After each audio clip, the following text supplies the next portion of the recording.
Beaucoup de personnes ont été choquées par cette image. Certaines personnes ne comprennent pas. Regardez-la bien. Vous revenez ensuite, je vais vous faire une analyse objective de cette image comme d'habitude. On en parle tout de suite.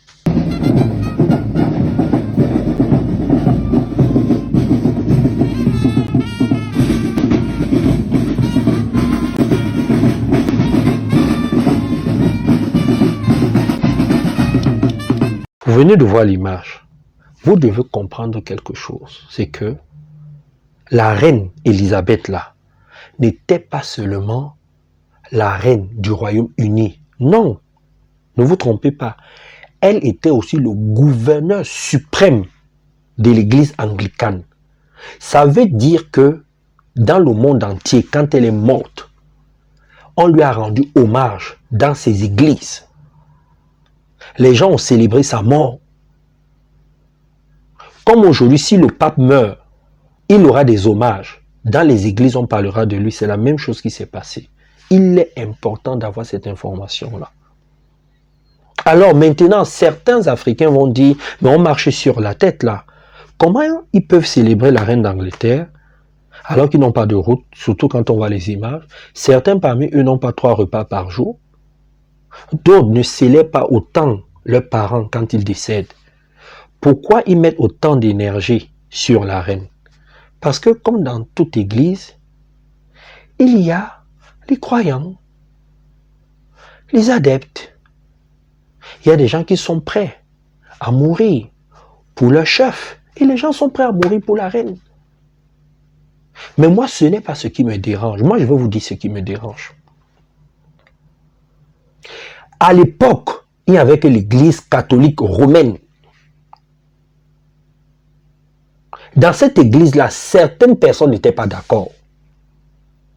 Et sont allés fabriquer, créer leur propre mouvement religieux, leur propre église.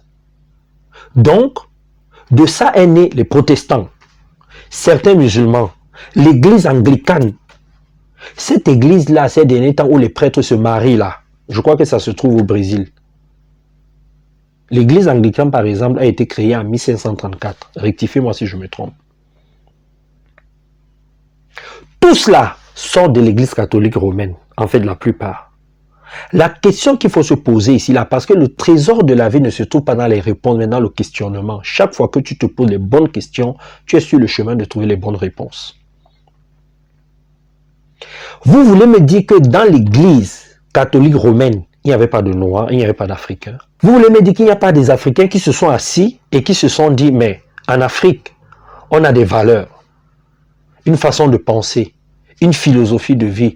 Nous aussi créons notre religion. Créons notre mouvement.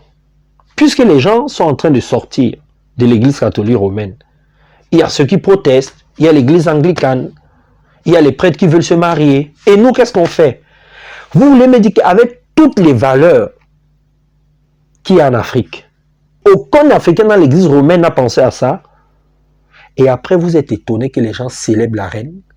Quand je vous dis qu'on a un problème, un sérieux problème qui est celui-ci, c'est qu'on aime se plaindre, on aime critiquer et on ne bouge pas. Les autres peuples s'organisent, cherchent à être indépendants. En Europe, en Amérique, on a tout le temps, tous les jours, certains pays qui font tout pour être indépendants. Ces pays ne font pas que se plaindre. Je ne suis pas en train de dire qu'il ne faut pas se plaindre. Ce que je suis en train de dire, c'est qu'en Afrique, on ne fait que ça. Parce que d'autres peuples sont organisés. Le Royaume-Uni s'est organisé. Au départ, ils se sont plaints en se disant, on n'est pas d'accord avec ce qui se passe là. Mais très vite, ils se sont organisés. Ils ont créé l'église anglicane. Les protestants, pareil. Parce que nous, Africains, qu'est-ce qu'on fait? Comme on est enchaînés dans nos têtes, nous sommes des bénis oui-oui. Même quand on n'est pas d'accord, on accepte l'inacceptable. Vous voulez me dire que tous les Africains qui sont dedans, qui ont des postes élevés, sont tous d'accord avec ce qui se passe là? Connaissant nos cultures, non, je ne suis pas d'accord. C'est que nous sommes des bénis oui-oui. C'est ça la vérité.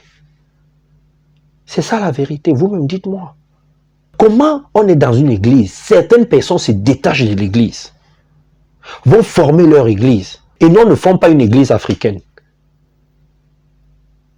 Et après, on est étonné de voir que on célèbre la reine Élisabeth, qu'il y a les protestants dans le monde entier, qu'il y a les bouddhistes dans le monde entier, qu'il y a les hindouistes dans le monde entier.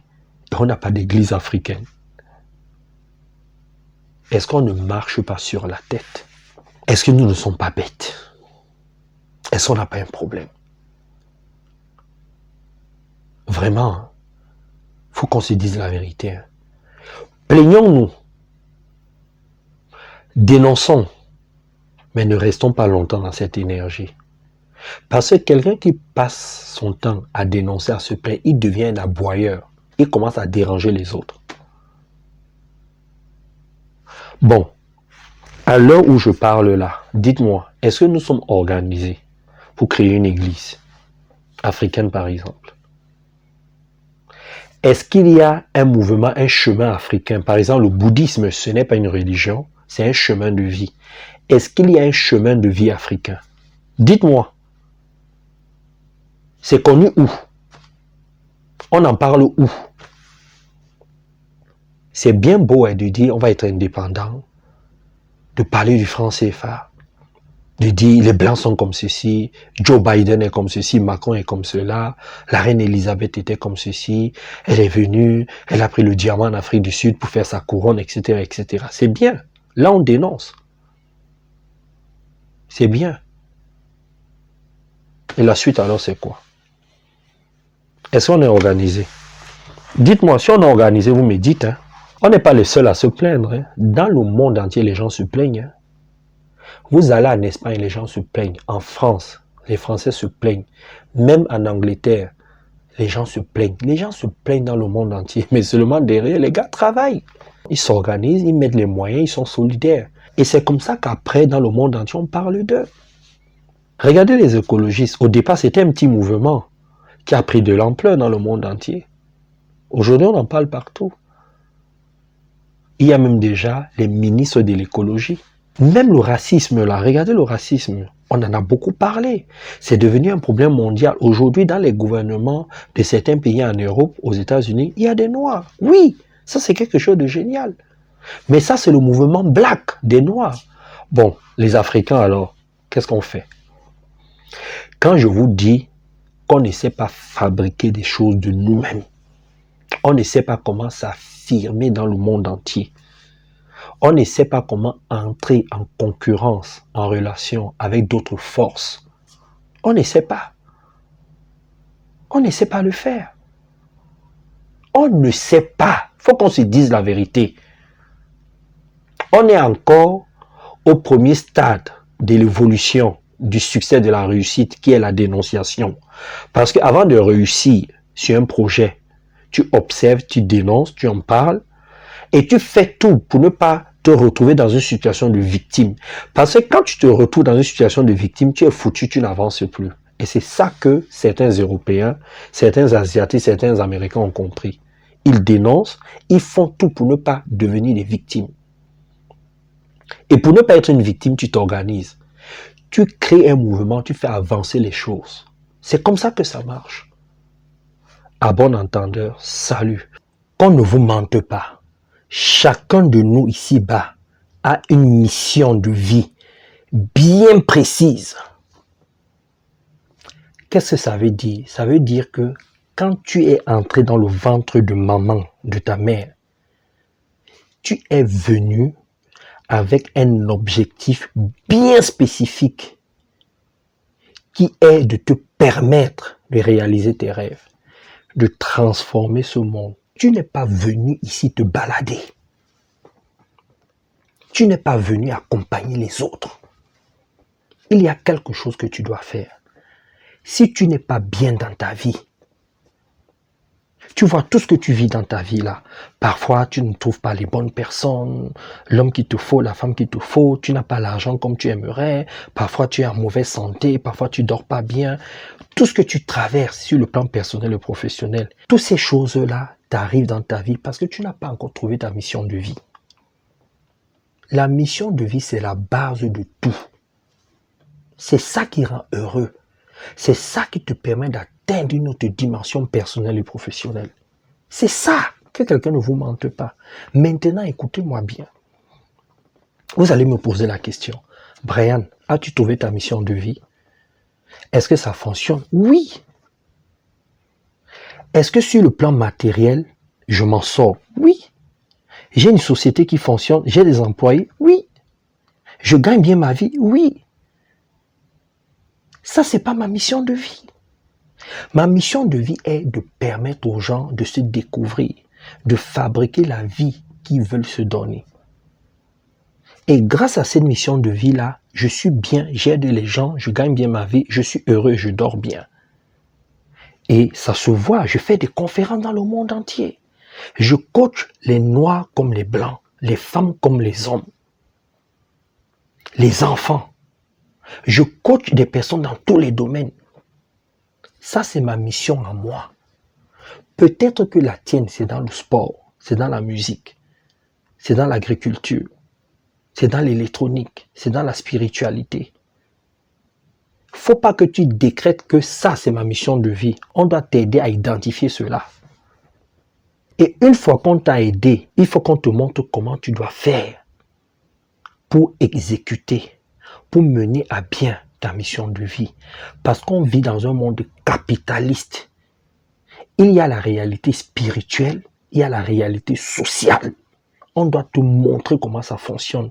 Sinon, tu ne vas pas atteindre tes objectifs. Parce qu'on vit dans un monde où il y a des gens qui ont des idées obscures. Ces gens sont là pour te détruire, pour t'escroquer, pour jouer avec tes sentiments, pour balader tes émotions, tes humeurs. Et de l'autre côté, tu as des gens qui ont beaucoup de lumière, qui sont là pour t'amener beaucoup plus haut et beaucoup plus loin. On doit te montrer comment te positionner, on doit te montrer comment comprendre les codes pour que tu t'en sortes, pour que tu puisses obtenir ce que tu veux à travers ta mission de vie. Sinon, tu ne vas pas t'en sortir. Et ce sont ces deux objectifs que je vais travailler avec toi. 1. T'aider à identifier ça. 2. Comment te positionner pour mener à bien ta mission de vie. Cherche à comprendre quelle est ta mission de vie. Il y a un numéro qui est là. Vous appelez, on va vous dire comment ça se passe. On va vous dire. Tu peux bien vivre à partir de ta mission de vie. Mais il ne faut pas brûler les étapes. Il faut simplement qu'on te montre comment on fait. C'est-à-dire, je vais me baser sur ta vie actuelle. L'environnement dans lequel tu es. Peut-être que ce que tu es en train de faire aujourd'hui, peut-être même que tu as trouvé ta mission de vie, mais tu es en train de mal l'exécuter. Peut-être même que ce que tu fais aujourd'hui, c'est peut-être même une partie de ta mission de vie, mais que tu ne comprends pas bien. Je connais beaucoup de gens qui ont trouvé leur mission de vie, mais un peu tard. Ces personnes-là manquaient d'énergie, étaient un peu malades, avaient déjà brûlé leurs cartes et c'était compliqué de réaliser leurs rêves. Elles et ils ont eu un problème de timing. Donc, vraiment, vous savez, il ne faut pas que je parle trop. Appelez et on va travailler. D'accord? Bisous et bye bye.